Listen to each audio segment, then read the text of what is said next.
Hello guys, Zehra's വേൾഡിലേക്ക് എല്ലാവർക്കും സ്വാഗതം. അപ്പോൾ നമ്മളിന്ന് തയ്യാറാക്കാൻ പോകുന്നത് ഒരു ഈവനിങ് സ്നാക്സാണ്. അതിനായി നമുക്ക് വേണ്ടിയത് ഒരു 3 നേന്ത്രപ്പഴം, പിന്നെ ഒരു 4 ബ്രെഡ്, 4 കോഴിമുട്ട. ഇത്രയും ഉണ്ടെങ്കിൽ നമുക്ക് ഈസിയായി തന്നെ സ്നാക്സ് തയ്യാറാക്കാവുന്നതാണ്.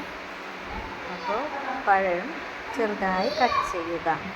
അതിനുശേഷം ഒരു ചട്ടി എടുത്ത് അതിലേക്ക് നെയ്യ് ഒഴിച്ച് കൊടുക്കുക. നെയ്യ് ചൂടായി വരുമ്പോഴേക്കും പഴം അതിലേക്കിട്ട് ഒരു 5 മിനിറ്റ് നന്നായി വഴറ്റിയെടുക്കുക.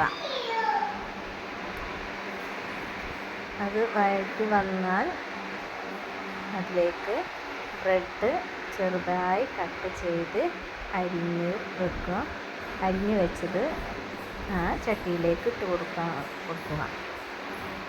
അതിനുശേഷം നന്നായി ഇളക്കി യോജിപ്പിക്കുക.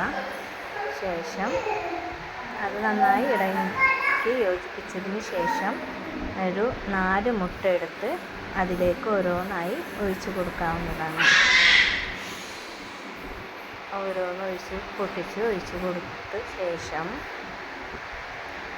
അപ്പോൾ ഗൈസ്, ഞാനല്ല ഇന്ന് കുക്ക് ചെയ്യുന്നത്, എൻ്റെ ഇക്ക വന്നിട്ടുണ്ട് ഗൾഫിൽ നിന്ന്. അപ്പോൾ ഇന്നൊക്കെയാണ് സ്നാക്സ് ഉണ്ടാക്കുന്നത്. 4 മുട്ട ഒഴിച്ചതിന് ശേഷം നന്നായി ഇളക്കി യോജിപ്പിക്കുക. ഇത് ചെയ്യുമ്പോൾ തീ മീഡിയം ലെവലിലായി തീ കുറച്ച് വെക്കുക കേട്ടോ, അല്ലെങ്കിൽ കരിഞ്ഞു പോകാൻ സാധ്യതയുണ്ട്. ഇതിലേക്ക് ആവശ്യത്തിനായിട്ട് തരി ഉപ്പ് ചേർക്കാവുന്നതാണ്. കൂടുതൽ വേണ്ട, മധുരത്തിന് ബാലൻസ് ചെയ്യാൻ വേണ്ടി മാത്രം ഒരു തരി ഉപ്പ് ചേർത്ത് കൊടുക്കുക. പിന്നെ പഴം നന്നായി പഴുത്തത് കാരണം മധുരമുണ്ട്, എങ്കിലും ആവശ്യമുണ്ടെങ്കിൽ കുറച്ച് പഞ്ചസാര അതിലേക്ക് ചേർക്കാവുന്നതാണ്. നമുക്ക് കുറച്ച് ചേർക്കാവുന്നതാണ്. അപ്പോൾ നന്നായി ഇളക്കി യോജിപ്പിക്കുക. ഇത്രയേ ഉള്ളൂ, നമ്മളെ സ്നാക്സ് റെഡിയാണ്. വൈകുന്നേരം കുട്ടികൾ വരുമ്പോൾ അവർക്ക് നൽകാവുന്നതാണ്. അവർക്ക് ഏറ്റവും ഇഷ്ടമാവും, നന്നായി ഇഷ്ടപ്പെടും. ഈസിയാണ്, വളരെ ടേസ്റ്റിയാണ്,